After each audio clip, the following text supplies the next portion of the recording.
everyone, welcome back to my channel, or welcome to if it's your first time. My name is Psych, and today we're going to be doing some pest treatment. My plants, well, not all of them, but just two, have some thrips and also mealybugs, and it's definitely starting to take a negative toll on their health.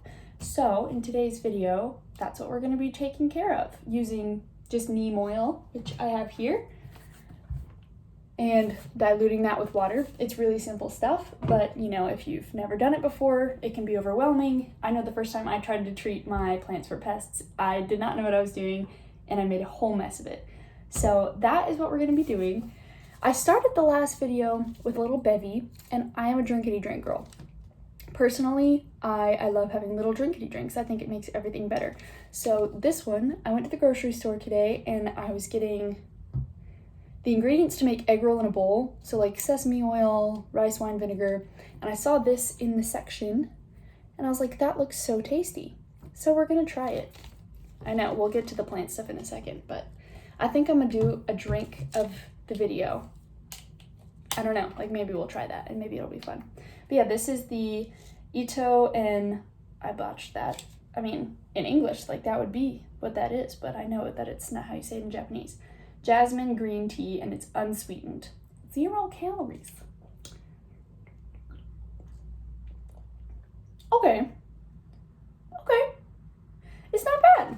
It's very, I mean, the flavor is very muted. Definitely not a whole lot going on, but that's good. It's very refreshing because it's really hot outside. So this, I'll give it a 6 out of 10. I mean, for being an unsweetened tea, you know.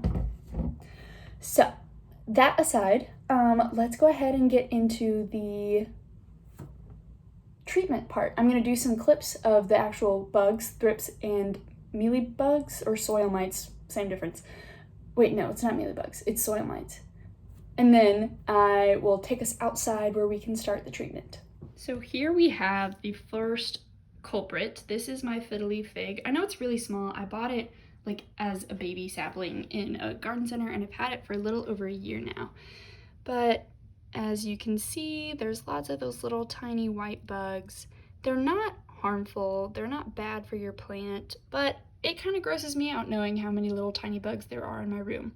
So we're just gonna take that outside, and that will be one of the ones that we treat today. This is a view of the whole thing. It's small, I know it's pitiful, but he's a trooper. This is Mowgli, and we love him. And yes, so that's kind of what to look for if you see those in your soil. Don't freak out, but yeah, we'll teach you how to get rid of those today. So here's our second friend that's got some pests. He has a little bit more of a severe issue. As you can see, he's got some thrips. That's what these look like. They're these tiny little black insects that get on your plant, and they make the leaves. As you can see, these ones have started to get a little gross, and it just kind of makes them floppy, and they're not as nutrient rich and healthy. So this is a Dieffenbachia compacta, I'm pretty sure is the official Dieffenbachia compacta, and his name is Stinky. I bought him for $2 at Lowe's because he was literally dead. So I mean, the fact that he's been able to bounce back is pretty awesome, but I'm not gonna let him die due to these little thrips. So yeah, these are the two that we're dealing with today, and then hopefully by the end of this they'll be better. Okay, we are outside, ready to get into the treatment portion of the video. So for starters, with thrips, you have to get them off of the plant before you actually treat the plant. So the treatment is going to be with the neem oil, and I guess I'll go ahead and make the mixture, the part everyone's dying to see. So in this pitcher, I have 4 cups of water, and the proper conversion for neem oil to water is 2 tablespoons per gallon. So this is 1/4 of a gallon, so I'm gonna put half a tablespoon in here, because math. But yeah, so let me see if I can unscrew this bit. All right. So half a tablespoon. And there you go. So that's the concentrate, and then I'm just gonna pour that into a spray bottle when it's time, but it's not time yet. Okay, here's your horses. Okay, so that is that, and we're just gonna sit that off to the side, kind of swirl it, let that mix in, and then in the meantime, we're gonna get the thrips off by just kind of rinsing off the leaves, you know. So like pick them up, pick up the undersides, and then rinse off anywhere that you see them. And this can take a minute, depending on how many there are.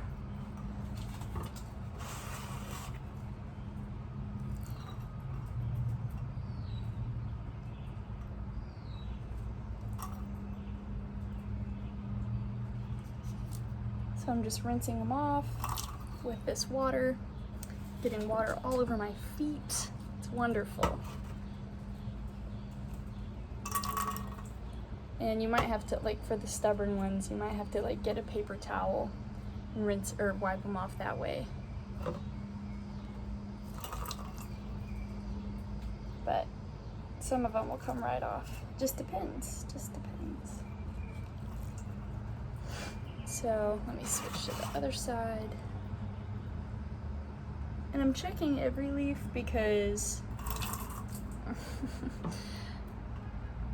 some of them have more than others and some don't have any, but I mean, you just can't know. And I won't record all of this because that would take forever. And it's not just the leaves that have started to look rough that are gonna have them. They'll probably be ones that look perfectly healthy that have them. I'm gonna go do the rest of this or off camera, come back when it's time to spray it, just because you don't want to watch me pick each and every one off of here that didn't come off with the water. Also, a word of advice, make sure you're not doing this like in your yard. I'm doing it on a patio where they'll just go on concrete. But say you have like a nice backyard and you do this around there and you wash them off, then if you have like rhododendron or something, then they will go infest that. And so just be mindful of that when you're getting them off, so that you don't just spray them onto another plant for it to infect. So I would recommend doing it on like a back patio or a driveway or something like that where they're not gonna land on anything else. So yeah, I will come back when we're ready to treat. Okay, so I've gotten most of the thrips off. I had to go in with a paper towel and just kind of like lift up, check to see if there are any stragglers. If there are, wipe them, make sure I'm not just pushing them into the dirt and that I'm actually like getting them onto the paper towel. So they're off for at least all the ones I can see. Now the thing is, even if you get them off manually, you need to go in and treat because they've already laid their eggs in the plant. And so, you know, more and more generations are going to keep popping up, even if you get all the parents off manually. So now it's time to go in with the treatment, and I'm just going to spray it in a spray, or pour it in a spray bottle. Oh, beautiful execution.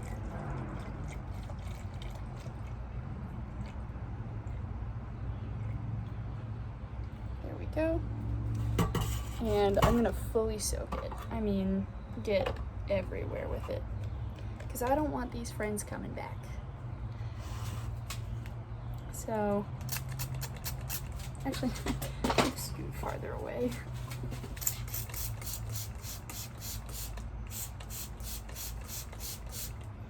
And you can just let it dry naturally. It doesn't leave any residue, and it is basically fully absorbed into the leaves in about an hour. So you can kind of go nuts with it if you like. Make sure you get the undersides of the leaves too with the treatment, because that's where they like to live and lay their eggs.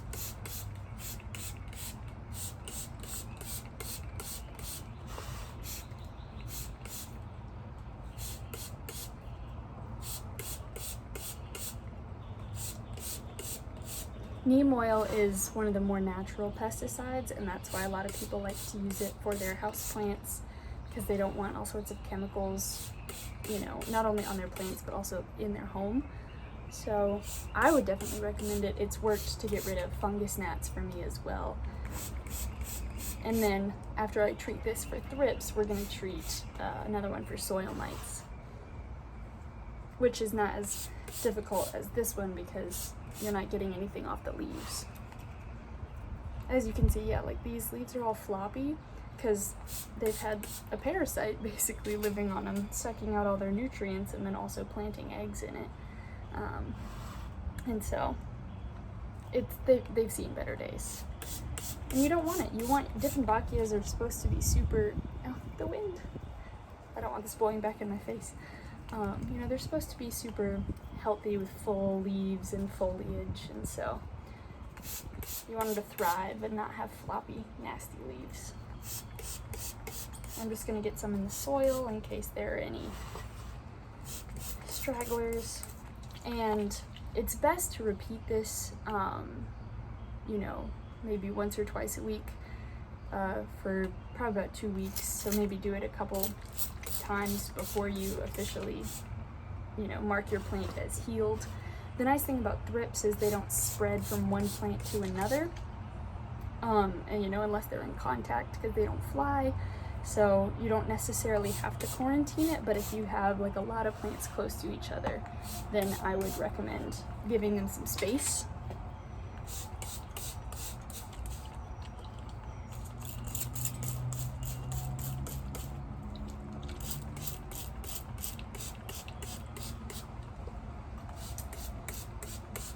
Just making sure the top is fully soaked and that the stalk is fully soaked and the soil, at least the top part of it, is fully soaked. See, I've used like almost this whole spray bottle full. But it's worth it. We do these things for our plant babies. The reason this one's name is Stinky is because when I first bought it on clearance at Lowe's, because it was basically dead, it smelled bad, it stunk, and so we named it Stinky, and I had basically ruled it a lost cause, but it just took some TLC, and here he is. Obviously now there's thrips. Probably my fault, I probably brought them home from the garden center I work at, but that's okay.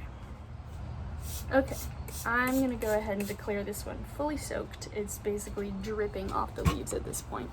So I'm gonna wipe my hands off and push this one over to the side, and then I'm gonna go grab our fiddle leaf fig friend and see if we can't start treating that one. So I'll be back.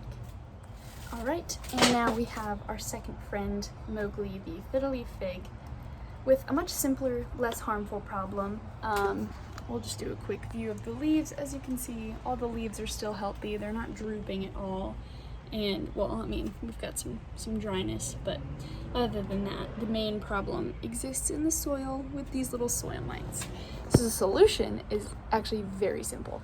You just take a mixture of neem oil and water. I'm gonna use the same consistency as we did for the spray, and you just water it with that instead of plain water, and you do that every time you water until the problem gets rid of itself, basically. So I'm quite literally just going to water this with this. It's called a neem oil soak, and it soaks out all the soil mites. You know, it rinses some of them out. It prevents more from hatching, and you know, it kills the ones that are in there and also the larvae. And so it's just kind of a cure-all. It might take a couple times before it's officially rid, but these are also not harmful, so it's not a huge deal if they don't go away that quickly. So I'm just going to pour it in to the soil directly. Make sure I get all parts of the soil. And once again, I would always recommend doing pest treatment in a driveway or on a concrete space so that you're not just sending the problem elsewhere.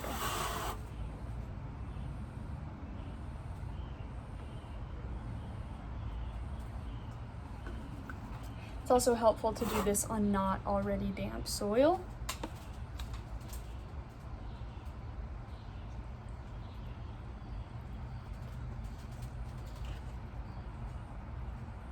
All right, so that was about 3 cups of that solution, but it's draining right now. So that is all we have to do for that one. A really simple fix. You know, if you see those in your soil and you're like, that's gross, I want them gone, mix a little bit of neem oil, 2 tablespoons per gallon, so you can use metrics to figure out how much to put if you want to do a smaller amount or a larger amount. So you use that mixture, you fully saturate the soil, and you do that a couple times instead of just plain watering, and that should resolve the issue. I will update to see if these solutions actually work or if I'm going to have to do something else. But for the time being, that was the main goal. So we have, once again, these 2 friends, and hopefully within a few days or weeks they can return to their usual healthy selves. But yes, that is all I have for today. I hope you enjoyed and learned something, and I will see you next time.